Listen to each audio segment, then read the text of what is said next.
भक्ति के प्रवर्तक, नए प्रकाश के संदेशवाहक गौतम हम सबको मुक्ति दिलाने हेतु अवतरित हुए और इसे प्रमाणित करने के लिए मैंने इच्छामती को संघ से बहिष्कृत कर दिया है। इच्छामती? नील लोहित की बांधवी और दीक्षिता एक सन्यासी। क्यों?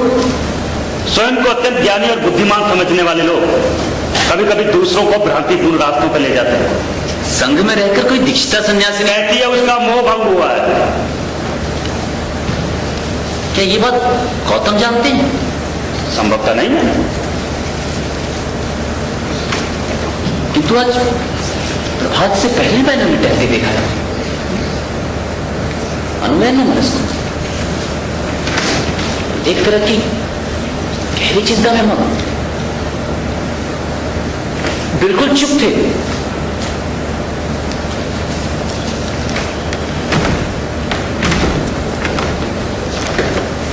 क्या कारण हो सकता है? संभवतः संघ को आने वाले नए लोगों को कुछ नई वाणियां देने हेतु स्वयं को तैयार कर रहे होंगे। गौतम की समस्त वाणियां और विचारधारा लिपिबद्ध हो चुकी है। कुछ और भी हो सकता? नहीं, प्रभु गौतम अपनी अंतिम बात कह चुके हैं।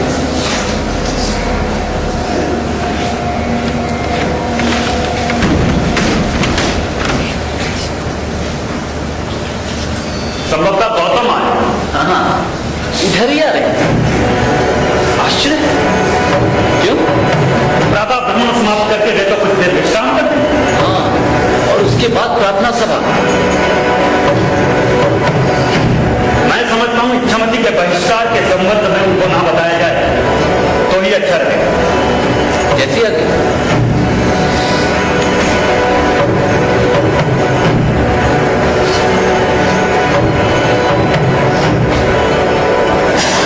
गौतम की जय हो। गौतम की जय।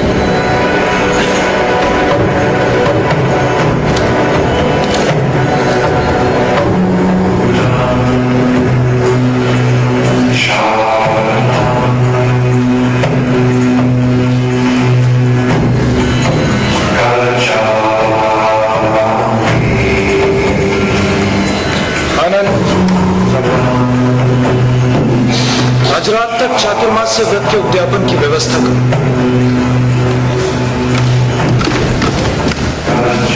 लेकिन प्रभु यह घोषणा की जा चुकी है कि इस माह के अंतर चातुर्मास्य व्रत का पालन किया जाएगा। सारे पुत्र प्रभु। आनंद प्रभु, पुनः जाना पड़ेगा। पुनः? बैठे रहना स्थिरता नहीं। कहां जाना होगा प्रभु? हिमालय से लेकर कन्याकुमारी तक एक विस्तृत भूखंड सीना खोले पड़ा है। आमंत्रण दे रहा है, आओ। चलते चलते बहुत सीखोगे, सभी मोह भंग होंगे। किंतु अनेक मिथ्या कर चुके हैं प्रभु। जिसने हमारे धर्म की शरण ली है उसके लिए कोई भी सत्य जानना बाकी नहीं है प्रभु। किंतु मैं स्वयं। प्रभु आप तो अंतिम सत्य हैं।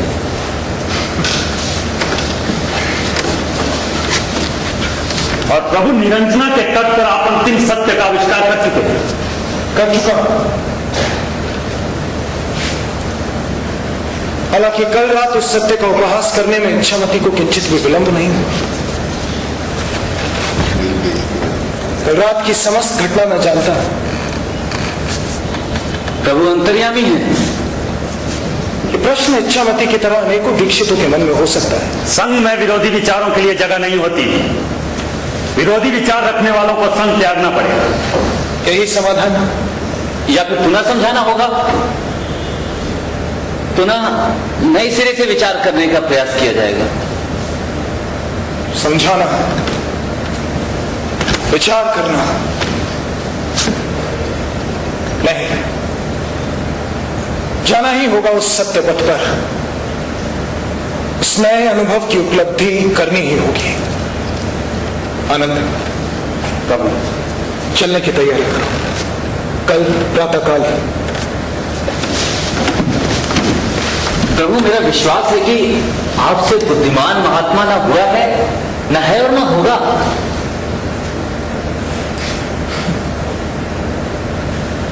निसंदेह सारे पुत्र, तो तुमने इससे पूर्व के समस्त बुद्धों को जान ही लिया होगा। नहीं प्रभु। तो क्या भविष्य के बुद्धू को जानते हो? जी नहीं प्रभु। तो कम से कम मुझे तो जानते ही होंगे और मेरे मन को संपूर्णता परख ही चुके हो। वो भी नहीं प्रभु। तब सारे बुद्ध, तुम्हारा कथन इतना पुष्पित और साहसपूर्ण क्यों? चलने की तैयारी करो।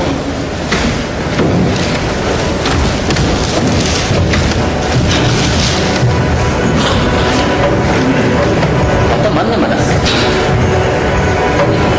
विचलित हैं, किसी अन्य चिंता में डूबे हुए। तो मैंने सोचा था अब तो सब कुछ ढूंढा जा चुका है, अब तो केवल विश्राम करना है।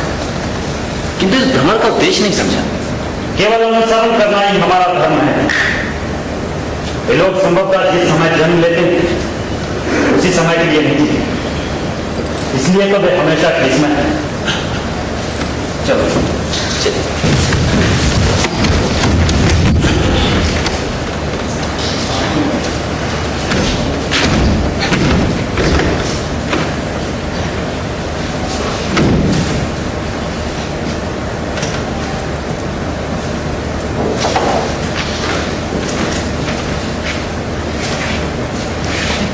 जा रहे हो?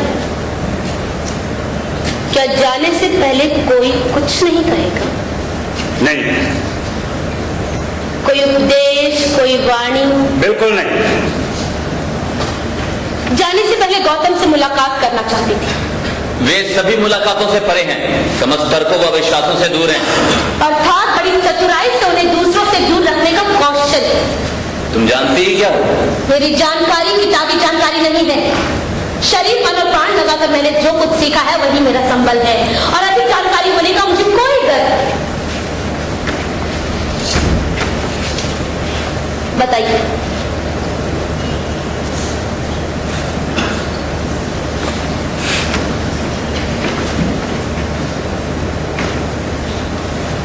तुम क्या वजह से? गौतम मेरे बारे में पूछेंगे तो? नहीं पूछेंगे। यदि उन्होंने मेरे बारे में जानना चाहा? वे व्यक्ति विशेष के लिए चिंतित नहीं होते। आप इन्हें समझ नहीं पाए हैं तो संघ के संस्थापक होते हुए भी व्यक्ति है। न समष्टि का अहंकार छू तक नहीं पाया है। आप लोग उनके बारे में जो कुछ प्रचार कर रहे हैं वो सब भ्रम है, मिथ्या है। इच्छामती, तर्क करने से कोई लाभ,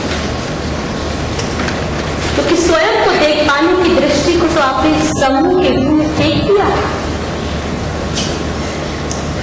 आप सब पीड़ित संघ नामक संस्था के दास हैं, परंतु जाने से पहले मैं आप सबको, गौतम को, नीललोहित को और संघ के समस्त भिक्षुओं को बस एक बात बताना चाहती हूं कि कामनाओं का विनाश उसकी समस्त शर्तों और सत्ता के साथ ही संभव है। कामना से दूर